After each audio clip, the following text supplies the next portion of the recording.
निर्वाण प्रकरण के अंतर्गत हम वशिष्ठ जी महाराज और राम जी का संवाद श्रवण कर रहे हैं।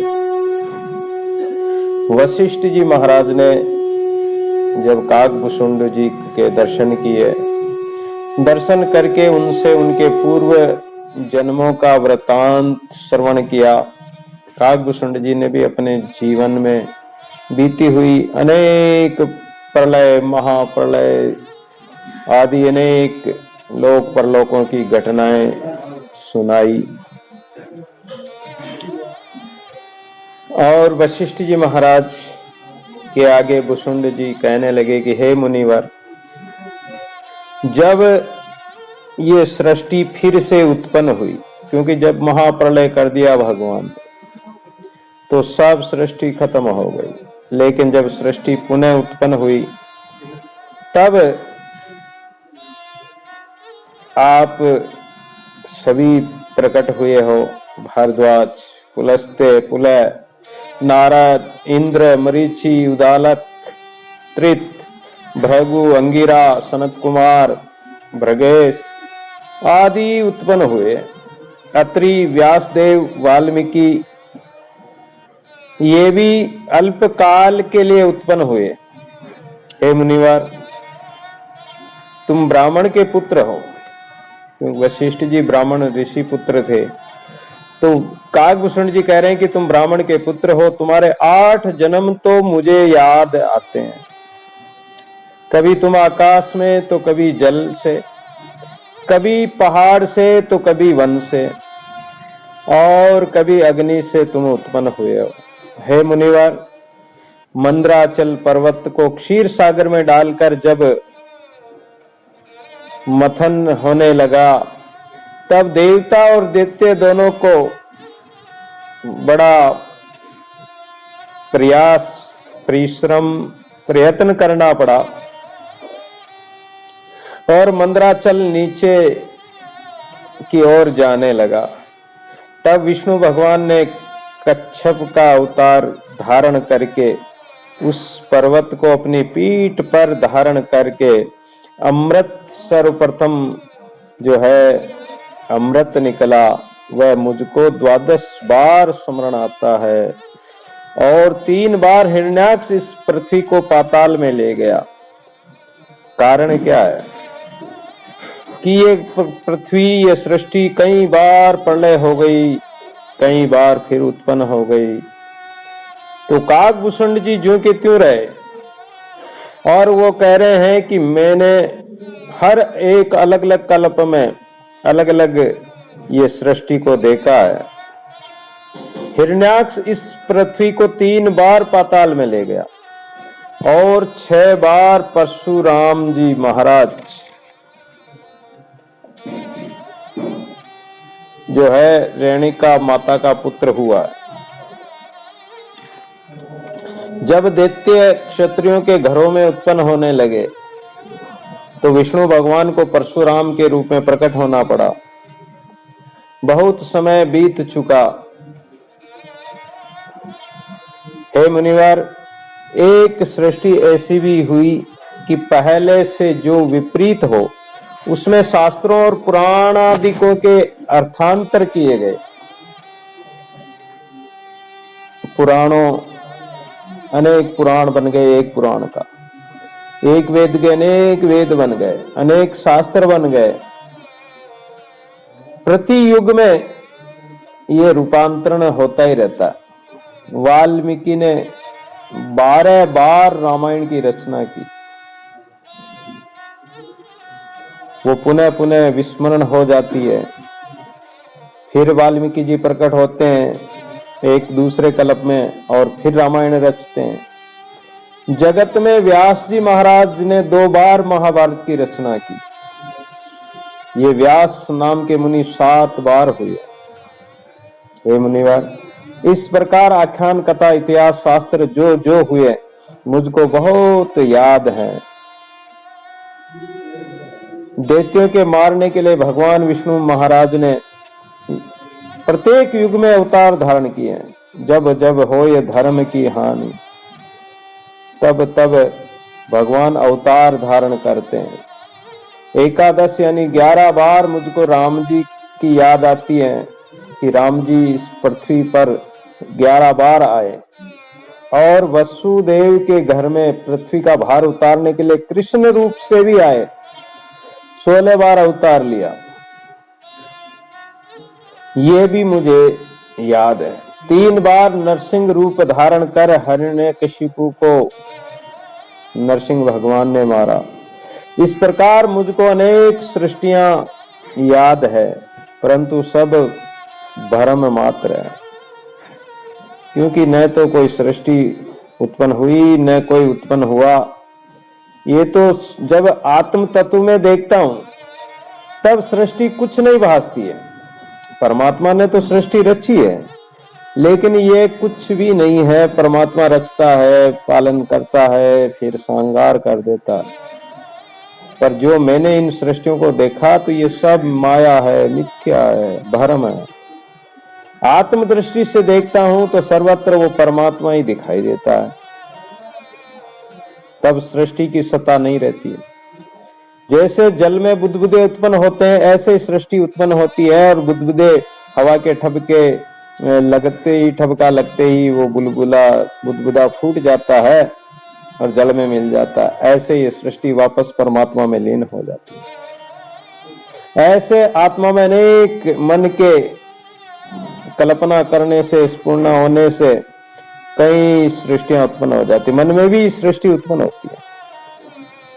हम जब से जन्म लिया, जब से कुछ समझने लगे और हमें कोई स्मरण शक्ति याद रहने लगी, तब से आज तक हमारे अंदर भी कई सृष्टियां जो बीते हुए काल को, बीते हुए समय को हम ध्यान लगाकर देखते हैं तो हमें भी पिछले मतलब पहले के समय की बातें याद आ जाती कि उस समय ये हुआ था, उस समय ये हुआ था, ऐसा था, वैसा था।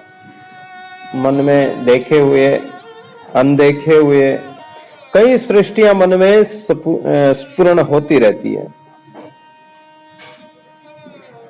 कई सदृश्य ही उत्पन्न होते हैं, कई अर्ध सदृश्य, कई विप्रिय रूप उत्पन्न होते हैं। हे मुनिवर, तो कई सृष्टियों में उन्हीं जैसे आकार और उन्हीं जैसे कर्म आचार होते हैं। किसी में ऐसा होता है, पुत्र पिता हो जाता है, शत्रु मित्र हो जाता है, बंधु बांधव अबांधव हो जाते हैं।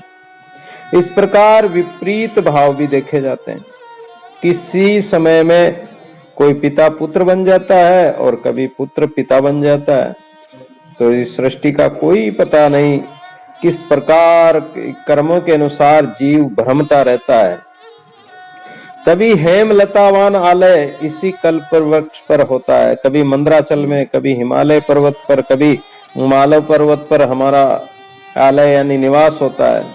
इसी प्रकार वन वृक्ष वली के ऊपर हो जाता है, कभी इसी वृक्ष के ऊपर भी रहते हैं। अब तो बहुत काल हो गया है कि हम इसी वृक्ष पर बैठे हैं और इसी वृक्ष की शाखा का हमने सहारा ले रखा है, अर्थात यही निवास होता है। जब सृष्टि नष्ट हो जाती है तब भी ये मेरा शरीर रहता है और मैं आसन लगाकर अपनी पुर्यष्टक को ब्रह्म सत्ता में स्थित करके इसी प्रकार मुझको पुनः यही शरीर प्राप्त होता है। हे मुनिवर, ये जगत जब संकल्प मात्र है, जैसा संकल्प होता है वैसा ही जगत प्रतीत होने लग जाता है। ये जगत सत्य भी नहीं है और असत्य भी नहीं, केवल भ्रम मात्र है। इस जगत में अनेक आश्चर्य भी देखने को मिलते हैं और इसमें सृष्टि में पता भी नहीं पड़ता है कि पिता कभी पुत्र है, कभी पुत्र पिता बन जाता, मित्र शत्रु हो जाता, स्त्री पुरुष हो जाती, पुरुष स्त्री बन जाता। तो ऐसे अनेक बार सृष्टियों में हेर फेर भी चलता है, अर्थात परिवर्तन होता है। कभी कलयुग में सतयुग बीतने लगता है, कभी सतयुग में कलयुग आ जाता है। ये क्या है? कोई व्यक्ति के मन में अच्छे विचार आ जाते हैं, सत्य विचार आ जाते हैं तो वो सतयुग है, और जिसमें लड़ाई झगड़ा मार काट हिंसा पाप आ जाते हैं तो वो कलयुगी समझो। द्वापर में त्रेता हो जाए, त्रेता में द्वापर बीतने लग जाए। तो इस प्रकार के अनेक आश्चर्य हमने देखे। सहस्त्र चौकड़ी 1000 चौकड़ी यानी एक युग 4,32,000 का कलयुग है। इससे दुगुना वो द्वापर है, फिर उससे तिगुना त्रेता है, उससे कलयुग से चौगुना सतयुग है। तो ये एक चौकड़ी बनती है और ये एक चौकड़ी के हिसाब से 1000 चौकड़ियां बीत जाती है, तब ब्रह्मा का एक दिन होता है और उसी प्रकार उसकी रात्रि होती है। तो रात्रि प्रलय काल है, दिन ब्रह्मा का दिन है जहां सृष्टि उत्पन्न होती है। और ब्रह्मा समाधिस्थ रहते हैं और ब्रह्मा जी 100 साल तक जीते हैं, तो उनकी कितनी लंबी आयु है और ये सृष्टि कितनी बार बदलती है, कितने बार प्रलय हो जाते हैं। वशिष्ठ जी महाराज कहने लगे कि हे राम, इस प्रकार जब काकभूषण जी ने कहा, तब मैंने जिज्ञासा से पूछा कि हे पक्षियों के ईश्वर, तू बहुत समय तक जगत में व्यवहार करता रहा, तुम्हारा शरीर तो मृत्युवश क्यों नहीं हुआ? भूषण जी ने कहा कि हे मुनिवर, आप सब जानते हैं, परंतु आपने ब्रह्म जिज्ञासा से ये प्रश्न किया है, क्योंकि जिज्ञासु जनों को ज्ञान कराने के लिए तुमने ये पूछा। इसलिए जैसे शिष्य वेदार्थ पढ़कर फिर गुरुओं को ही सुनाते हैं, ऐसे मैं आज्ञा मानकर कहता हूं कि मृत्यु किसी को मारता है और किसी को नहीं मारता है। काल जो भगवान है वो किसी को मारता है और किसी को नहीं मारता है। दुख रूप मोती वासना रूप तंतु धागे में पिरोए हुए हैं, ये माला जिसके गले में पड़ी हुई उसको मृत्यु मारता है। यानी जो अज्ञानमय संसार में वासना में जीते हैं, जिनके वासना के बेले लिपटी हुई है, वासना की, कामनाओं की, तो वो बंधन में बंधे हुए, और जो बंधन में बंधे हुए उनको काल खा जाता है। और जिनके कंठ में ये जो वासना की माला पड़ी हुई है या फांसी लगी हुई है, तो उसको तो मृत्यु अवश्य ही मार। लेकिन जो भक्ति ज्ञान साधना सुमरन भजन करते हैं, उनको काल नहीं मार सकता है, क्योंकि उनका चित्त परमात्मा में लगा हुआ होता है। वो किसी प्रकार की कामना नहीं करते, इच्छा नहीं करते, और फिर उनकी मृत्यु भी नहीं होती है, क्योंकि उनके अंदर कोई राग द्वेष विष जहर तृष्णा लोभ इत्यादि नहीं है, तो उनको मृत्यु नहीं मारता है। और जिसको इनका स्पर्श नहीं कर सकता उसको मृत्यु भी नाश नहीं करता। हे मुनिवर, शरीर रूप समुद्र है, क्रोध रूप बड़वाग्नि से जलता है। अज्ञानी प्राणी के क्या होता है?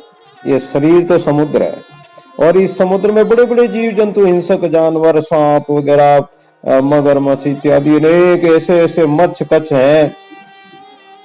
और उसके अलावा भी उसमें बड़वाग्नि यानी समुद्र में भी अग्नि होती जो पानी को जलाती रहती है। इसी प्रकार मनुष्य के अंदर भी क्रोध रूपी अग्नि सदैव रहती है और उस व्यक्ति को वो जलाती रहती है, जिससे वो निर्मल शांत नहीं हो पाता है, और क्रोध के कारण वो हिंसा पाप ऐसे कर्म कर बैठता है। लोभ मोह भय तृष्णा चिंता चंचलता प्रमाद इत्यादि दोषों को धारण करने के कारण उनको मरना पड़ता है। इनके कारण ये काम क्रोध आदि लोग शत्रु है और ये इसको मार देते हैं। जिसको क्रोध काम लोभादिक रोग जो कि संसार के विशेष बंधन है, ज्ञानी को नहीं बांध सकते, और जो इन काम क्रोध आदि में लिपायमान नहीं होता है, उनको कोई व्याधि आदि व्याधि यानी जो ये बीमारियां हैं, विकार है, ये भी स्पर्श नहीं कर सकते हैं।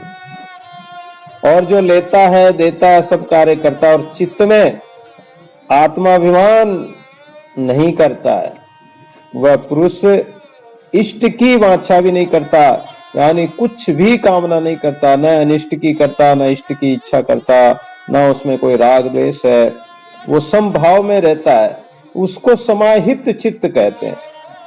यानी जिसके अंदर इष्ट अनिष्ट की न तो कोई इच्छा है, न कोई कामना है, न आत्माभिमान है, तो वो समाहित चित्त है, यानी समचित्त रहने वाला, समभाव से रहने वाला। जितने ऐश्वर्यवान सुंदर पदार्थ है वे सब असत रूप है। हम देखते हैं संसार में चाहे सुंदर से सुंदर पदार्थ हो, व्यक्ति हो, वस्तु हो, देश वगैरह बहुत सुंदर, समुद्र, नदियां, पहाड़ इत्यादि, वृक्षादि, फल फूल होते हैं, लेकिन ज्ञानी महापुरुष उनमें भी चित्त नहीं लगाता है। चक्रवर्ती राजा, स्वर्ग में गंधर्व, देवता, किन्नर, लेकिन ये है क्या? ये सब नाशवान है। चाहे कितने सुंदर हो, कितने अच्छे पदार्थ, व्यक्ति, वस्तु, पदार्थ हो, ये सब नष्ट होने वाले हैं। देवता भी नष्ट हो जाते हैं, एकलव तक ही देवता अमर रहते हैं, वो भी नष्ट हो जाते हैं। ब्रह्मा भी नष्ट हो जाते हैं, विष्णु तक नष्ट हो जाते हैं। ब्रह्मा विष्णु महेश जो नहीं आवे जाए, तो फिर तो और कौन बचेगा? एक परम पिता परमात्मा निरंजन निराकार वो ही रहता है। तो ये देवता, मनुष्य, दैत्य, असुर, समुद्र, नदी, नाल, ताले, पहाड़ इत्यादि, ताल जो है, ये सब बड़े बड़े पदार्थ सब नाश रूप है। स्वर्ग, पृथ्वी, पाताल, ये जितने जगत के भोग या पदार्थ हैं, ये सब असत्य हैं और नाशवान है। कोई पदार्थ श्रेष्ठ नहीं है, शुभ है। न पृथ्वी का राज्य श्रेष्ठ है, न देवताओं का रूप ही श्रेष्ठ है, क्योंकि देवताओं में भी ईर्ष्या द्वेषता रहती है। राजा भी बन जाए तो राजा को अनेक कष्ट उठाने पड़ते हैं। नागों का पाताल लोक भी श्रेष्ठ नहीं है। न शास्त्रों का विचारना श्रेष्ठ है, न काव्य का जानना श्रेष्ठ है, न कोई पुराणों की कथा या करना ये श्रेष्ठ है। ज्यादा जीना भी श्रेष्ठ नहीं है। स्त्री लोकी में और कोई भी पदार्थ श्रेष्ठ यानी उत्तम नहीं है, सब नष्ट होने वाले, नाशवान है, मिथ्या है। जहाँ संत का मन स्थित है वहीं श्रेष्ठ है। यानी जो ज्ञानी का मन जिस परमात्मा में जिस स्थिति में स्थित रहता है वो श्रेष्ठ है, सबसे उत्तम है। ये नाना प्रकार का जगत कर्म चल रूप है, यानी चलायमान है। जो ज्ञानवान पुरुष है वह मूढ़ होकर चल पदार्थ में नहीं रमते, यानी अज्ञानता के कारण ही प्राणी इन पदार्थों में मन लगाते हैं। ज्ञानी पुरुष इनमें नहीं लगाते हैं, वो विचलित नहीं होते हैं, ना वो जीने की इच्छा करते हैं। भूषण जी महाराज कहते हैं कि हे मुनिवर, केवल एक आत्मदृष्टि सबसे उत्तम है। यानी आत्मदृष्टि, आत्म को देखना, सर्वत्र आत्मा का अनुभव करना, जिसको पाने से सब दुख नष्ट हो जाते हैं और परम पद की प्राप्ति होती है। आत्मचिंतन सर्व दुखों का नाश करने वाला है। अज्ञानी जीव अनेक जन्मों से आध्यात्मिक, आदि भौतिक, आदि देविक इन तीनों तापों से संतप्त रहते हैं, दुखी रहते हैं। किसी को तन का दुख है, किसी को मन का दुख है, किसी को धन का दुख है। थोड़े थोड़े सब दुखी, सुखी तो राम के दास है। तो जन्म मृत्यु की दीर्घ यात्रा से थका हुआ है। इस श्रम को और तप्तता को मिटाने वाली आत्मदृष्टि ही सबसे श्रेष्ठ साधन है, जो उनको आत्म स्वरूप में मिला देती है, अंधकार का नाश कर देती है और अंदर शीतलता और प्रकाश उत्पन्न करती है। ऐसा जो आत्मचिंतन है वह आप जैसे सब संकल्पों से रहित निर्मल चित्त वाले महात्मा को ही प्राप्त होने की वस्तु है, अन्यथा बहुत कठिन है। इस आत्मचिंतन की सहेली एक और भी शक्ति है और वह है प्राण चिंता। सब दुखों का नाश करने वाली परम सौभाग्यदायिनी और जीवन का मूल है वह प्राण चिंता। यानी प्राणों की भी चिंता बहुत होती है। न जाने कोई सर्प काट ले, कोई सिंह व्याघ्र खा जाए, कोई चोर मार दे, कोई अस्त्र शस्त्र से खत्म कर दे, तो ये प्राणों की चिंता भी बहुत रहती है।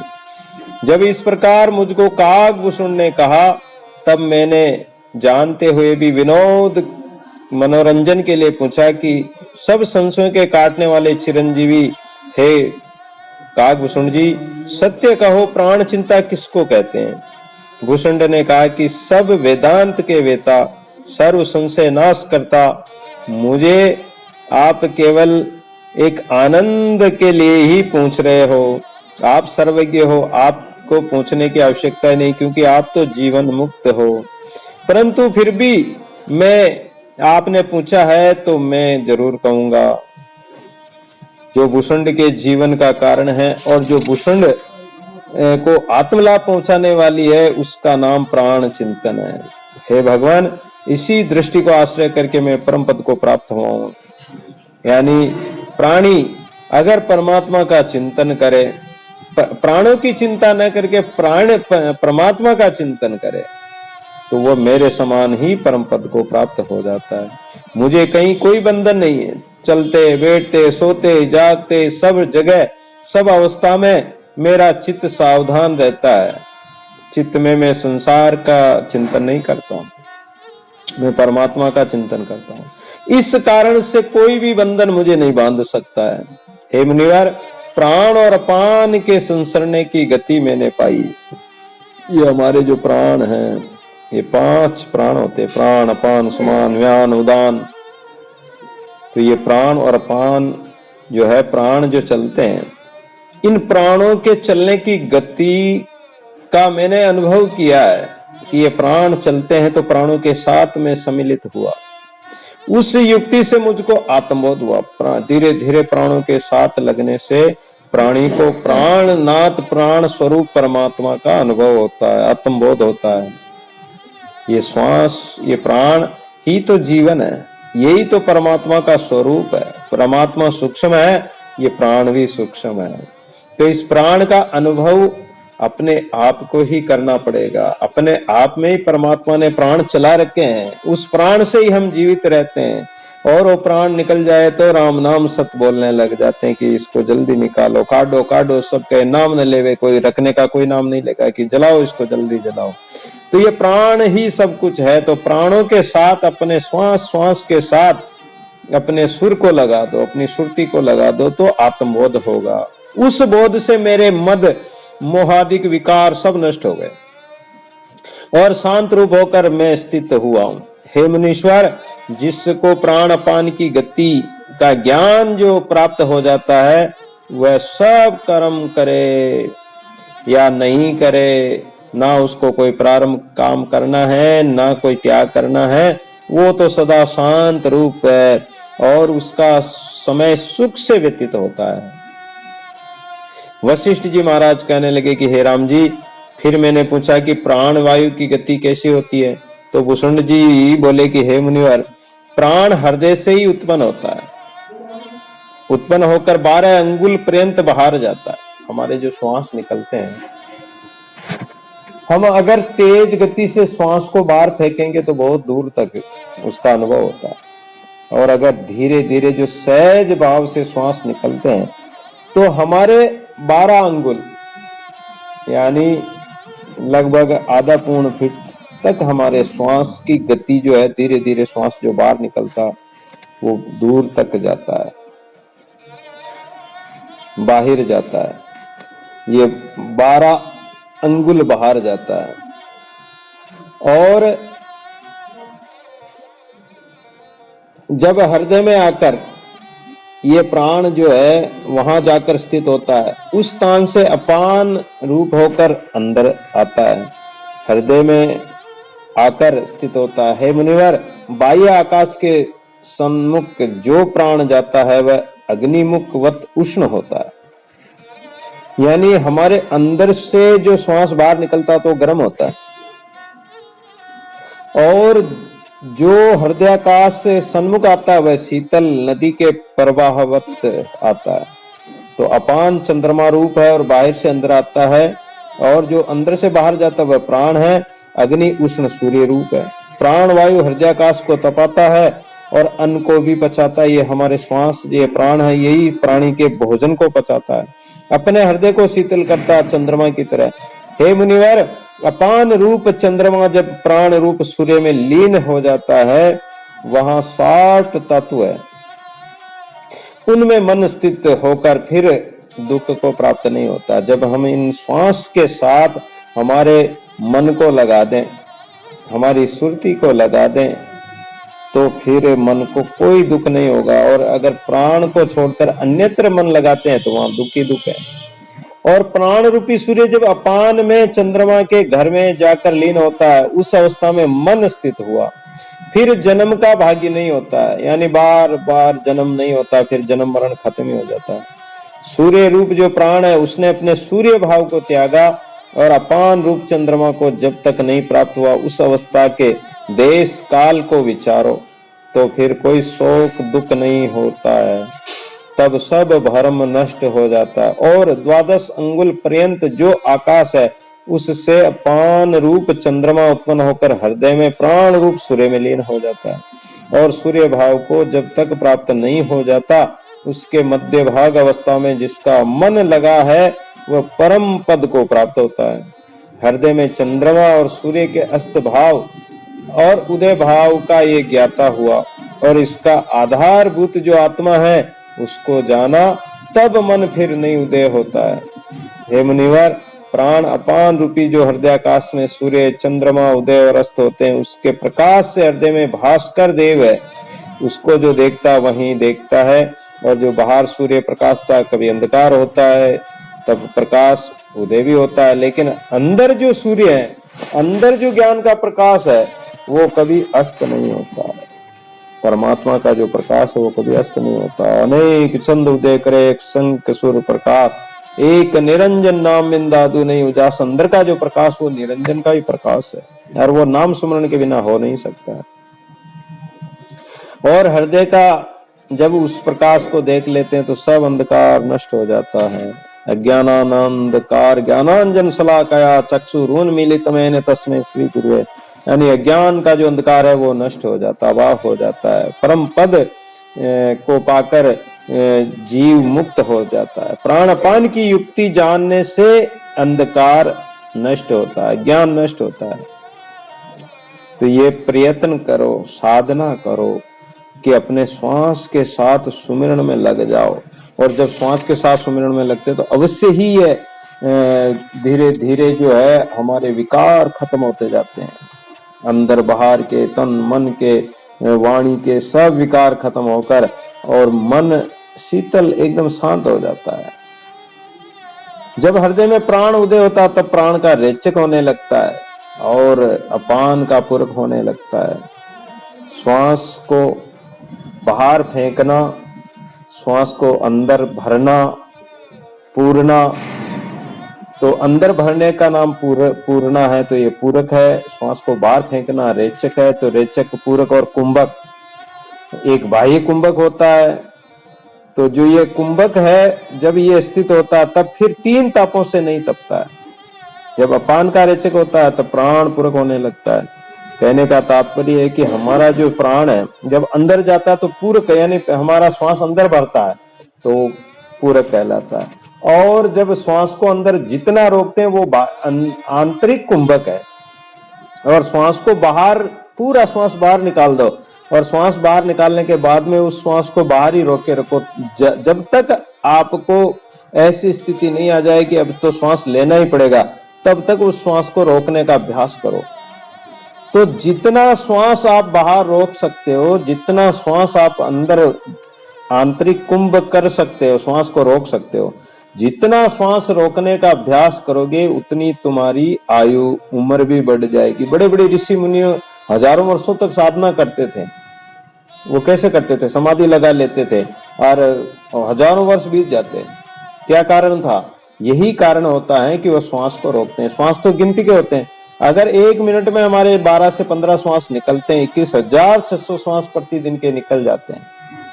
अगर इन्हीं श्वासों को हम राम नाम सुमरण में लगाएं और धीरे धीरे योग अभ्यास के द्वारा श्वासों को रोकने का अभ्यास किया जाए, तो रोकने से जितने समय तक 1 मिनट में 15 श्वास निकल गए साधारण रूप से, और अगर आपने 1 मिनट श्वास रोक लिया अंदर या बाहर, तो आपकी 1 मिनट की उम्र बढ़ जाती है।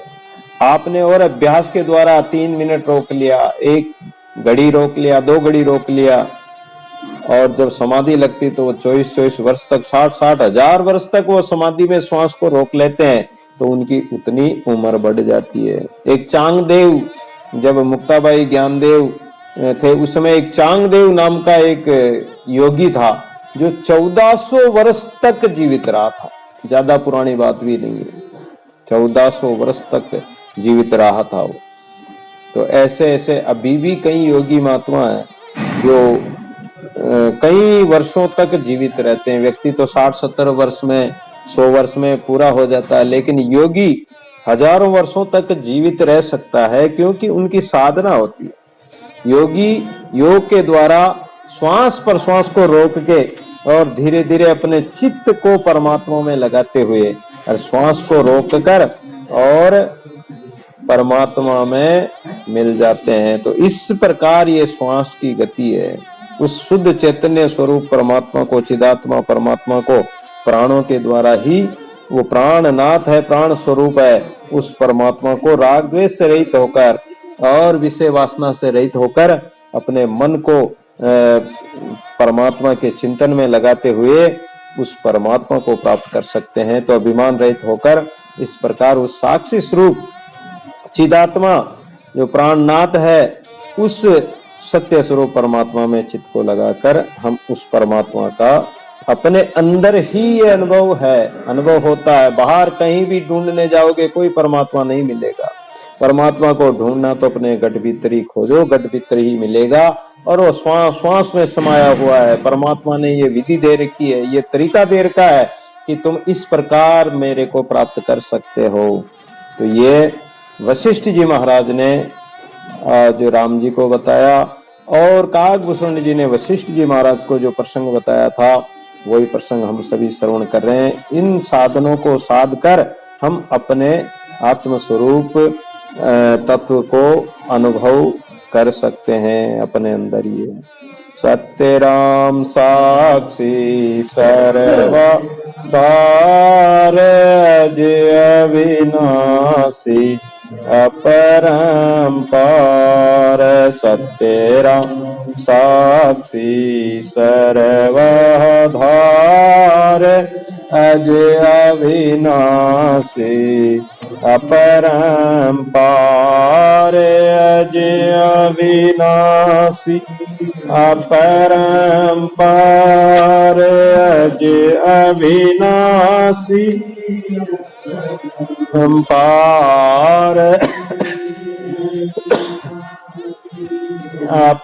अपरंपार अजय अविनाशी अपरंपार।